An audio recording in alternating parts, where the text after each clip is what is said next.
Welcome to the bold analysis, ladies and gentlemen. I am back in Nairobi after taking roughly 4 days in Embu, where we were supporting Faith Wamboe. I have left David, one of my support team here, who is qua ground in Embu. He's just there to make sure that Watajenga all through the way up to Friday, because we needed to give time Ikauka as they do the other parts. So I will be back to Embu on Saturday to complete the second phase of the project and hand over the house and give the mattresses and the others that are needed. So we will do that this weekend. We'll complete that project this weekend. And so I want to say thank you very much for responding. The house is under construction. So by Saturday, we'll give you feedback we'll show you what exactly we shall have done there. I want us to look at this story, the story at the front page of the Standard.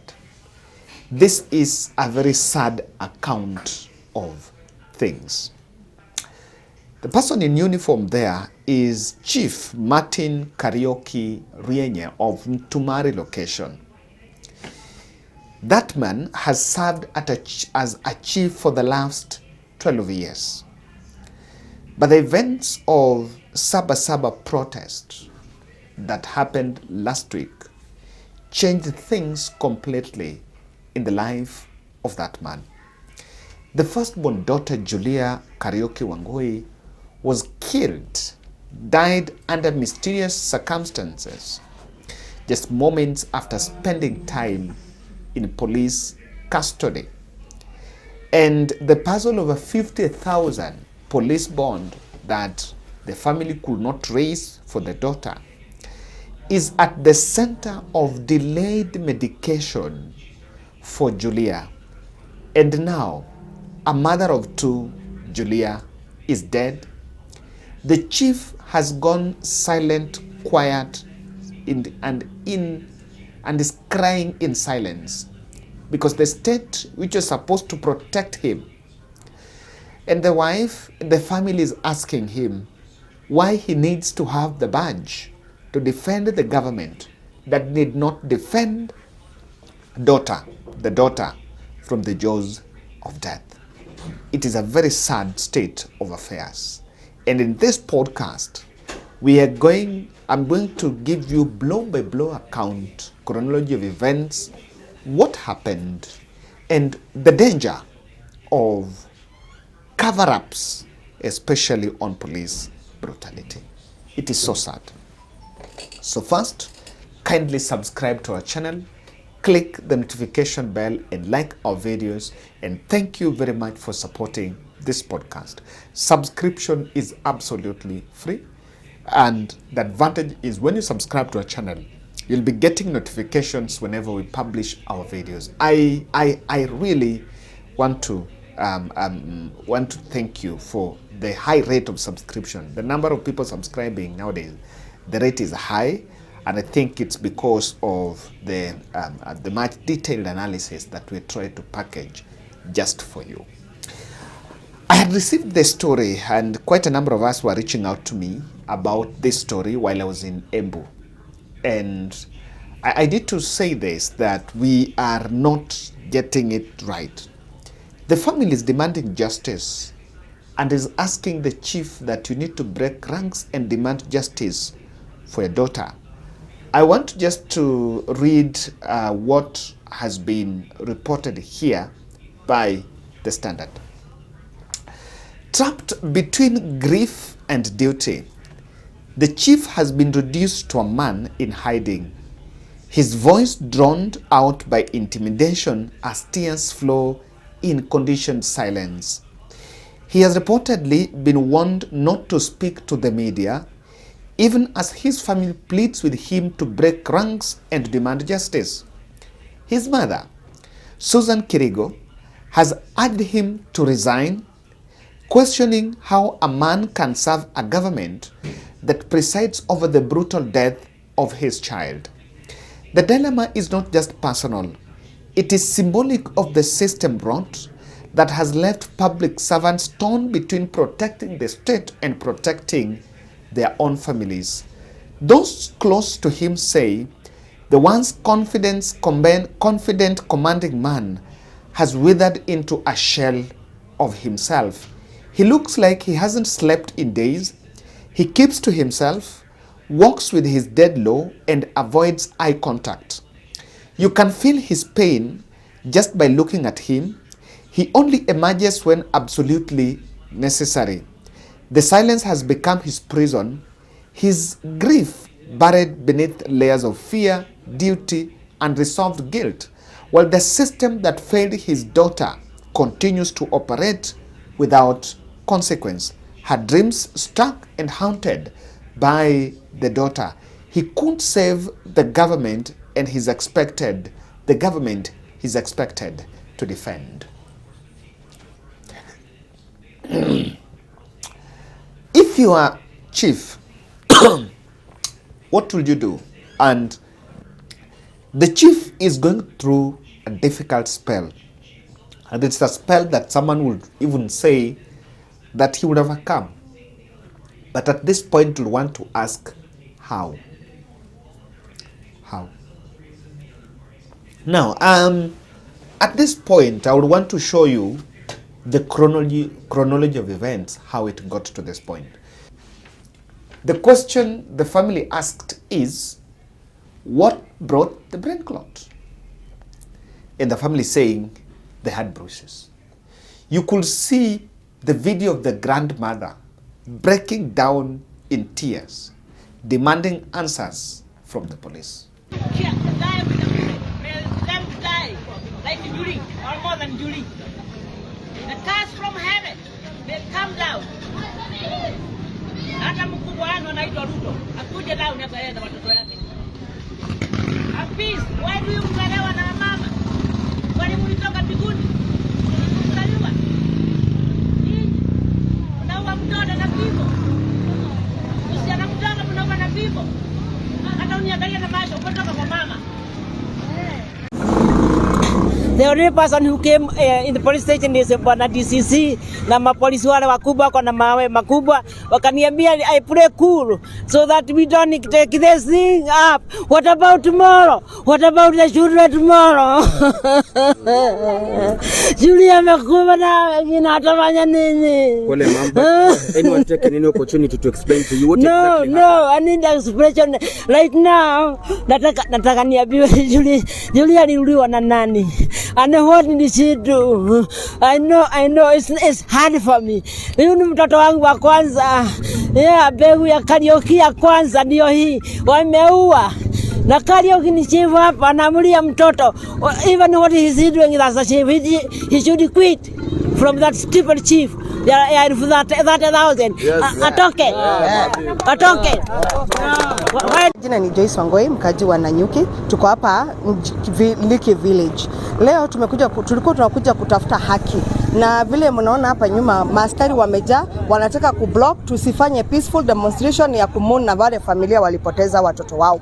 Mmoja kijana ni wa form 3 bingwa secondary, mwingine naye alipigwa kwa cell, akiwa kwa cell hadi by the time alikuwa anapelekwa prison kukoja cash bail yake, akakuwa akona head injuries na akona internal bleeding na akaaga. Sasa tunataka haki, kwa sababu haki tusipotokea sisi wote kutafuta haki tutauawa sisi wote. Na hata leo ni kama wamejipanga, wameamua hatutaandamana, wameamua hakuna haki tutatafuta, ni kama wako tayari kutuua sisi wote. Ile haki tunatafuta ni hizi familia ziweviwe bill zao. Hizi familia hakuna hata governor, hakuna hata MC, hakuna hata hao political leaders, political class wamejitokeza at least kumona hao familia. Na tunataka mwenye kuua Julie akiwa kwa cell, mwenye alimchapa achukuliwe hatua. Hakuna, no one is above the law. Hakuna mtu mwenye anafaa kukiuka sheria, na moyo wa mwanadamu lazima they are there to protect us, not to beat us. Hawafai kuonyesha life bullet kwa mwananchi. Wananchi sio wakora. Sisi tuko hapa na tunataka haki, na tutatoka hapa na Nanyuki everything will stand still till justice prevails. This is what happened.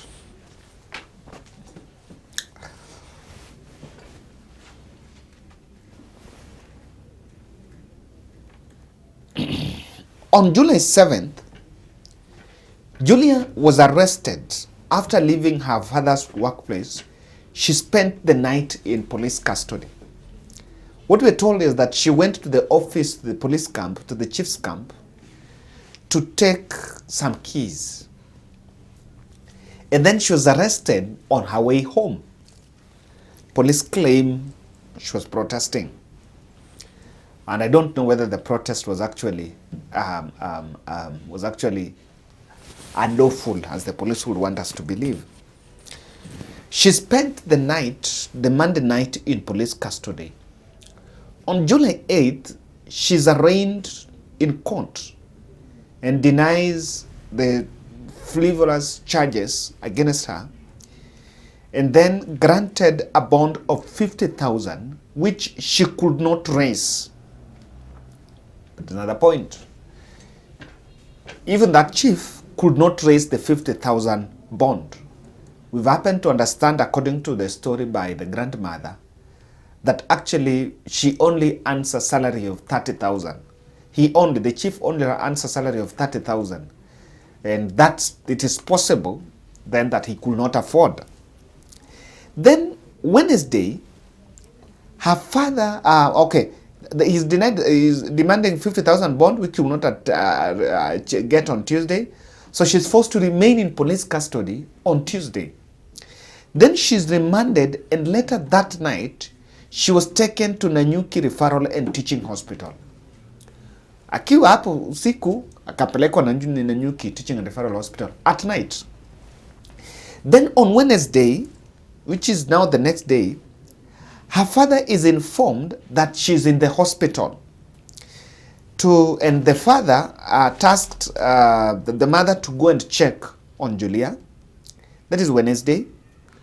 The transfer to another hospital is delayed entire day because apparently the other public hospitals could not take her because there was no ambulance on how she could be taken to another hospital, of course, because her condition was critical. Now, police later, that later evening, the family secured admission at Nanyuki Cottage Hospital. At Nanyuki Cottage Hospital, they were turned to Nanyuki, a private facility, and police demanded that before Julia is admitted in that facility, she pays the 50,000 bond. So even in admission in Nanyuki Cottage Hospital was delayed due to that 50,000 bond that Julia alikuwa lipe. So at this point, there's one question that then comes up. When you are arrested and you are in police custody, can't you be given medical if you are arrested and you cannot raise the bond and so you are remanded? Are you not allowed to be taken to the hospital? Must you pay the bond is when you are taken to the hospital? I don't know whether someone was feeling that after she's taken to the hospital, she will leave or something. So, finally, she gets admitted at 1 a.m. usiku. A surgery is done that lasted for 6 hours. But unfortunately, Julia was confirmed to be having a brain clot and yet some bruises. So from the brain clot is what they managed to remove the clot. But she passed on. And she was actually telling the son, who is the chief, to resign and demand justice for the daughter. But the chief is subdued. The chief is subdued. The state has abandoned him at this hour of need. Julia has left 2 children. 2 children. And they are under the custody of the grandmother. You know, of course, I heard Rigathi Gachagua making a plea for the Gen Z to stop the protests, which is a good move, of course. Have change, and nobody wants change unconstitutionally. Nobody wants to overthrow the government, and nobody wants to do that, and it's not necessary. We want change through the ballot, on the 10th of August 2027, and I have made a special appeal now to the Gen Zs. And I've told them, my children, we need you around to effect this change. And you cannot effect it when you are dead, or when you have been shot in the leg and you are crippled. I've asked the Gen Zs now to stop it. They have made their point. Because if they go to the streets, the orders to kill them are already out. And we need these children to live and also to enjoy the change they desire. Right. They cannot do it when they are dead. They cannot do it when they have been shot in the leg and they are crippled. So I am making a very special appeal to the Gen Zs. Please don't mistake it to be cowardice. No. It's just being strategic. A good soldier must live to fight another day. And the Gen Zs is a group of people we need to make the change. That change can only be made when they are around. You know, Bishop, you are from Molo, and I saw another bishop from Lare in Joro. I have learned something that I did not know. But it is interesting, it is true, that even if protests stop and some of these ills are not arrested and justice is not served, then next year will still be revolving around this place. I saw a post by Millie Odhiambo who was saying, everyone is endearing himself or herself to Gen Z except the president himself. Everyone is endearing to get the Gen Z vote. Everyone is struggling if she can get this Gen Z vote. But the president is knowing the opposite and is not interested in pushing for the Gen Z vote. Brutality meted on citizens must actually stop.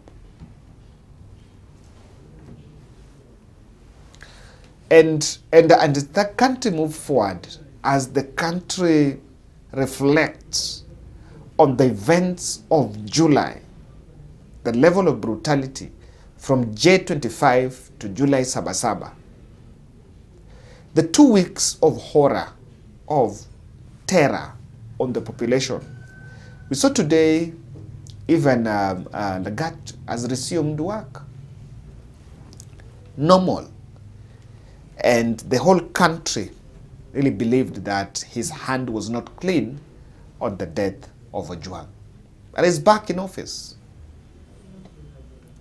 The others are still struggling with if they're going to get justice or not. The ethnic cannibalization to suppress dissent is a big blunder. After this, what the state resorted to is ethnic cannibalization. Of it is only tribe A which is protesting, it is only tribe B which is protesting, and so we need to crush tribe A. We've taken that route and it cannot address the issue. Ruto should retract that reckless shoot order